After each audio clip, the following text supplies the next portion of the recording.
মাঠের লড়াইয়ের আগেই মাঠের বাইরে তুমুল উত্তেজনা। ভারতের টি-20 ক্যাপ্টেন সূর্যকুমার যাদবকে কেন জরিমানা করল আইসিসি?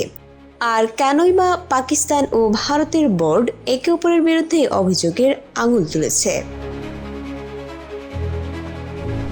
ঘটনাটি এশিয়া কাপে পাকিস্তানকে হারানোর পর ম্যাচ শেষে সূর্যকুমার যাদব জয়টি উৎসর্গ করেছিলেন জঙ্গি হামলায় নিহতদের এবং ভারতীয় সশস্ত্র বাহিনীকে।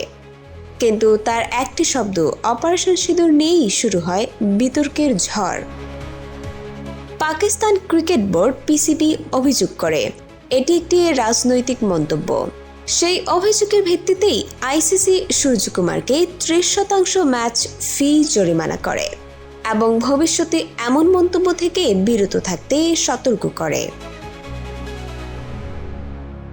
কিন্তু গল্পটা এখানেই শেষ নয়।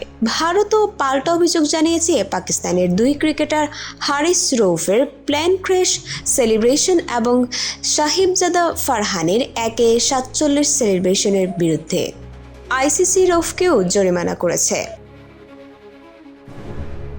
এই সব কিছুই ঘটছে এশিয়া কাপের ফাইনালের ঠিক আগে, যেখানে 41 বছরের ইতিহাসে প্রথমবারের মতো মুখোমুখি হতেই চলেছে ভারত ও পাকিস্তান।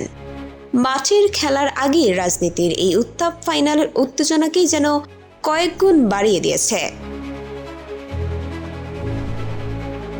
এই ধরনের স্পোর্টস রিলেটেড গুরুত্বপূর্ণ আপডেট খবর পেতে আমাদের সঙ্গে থাকুন।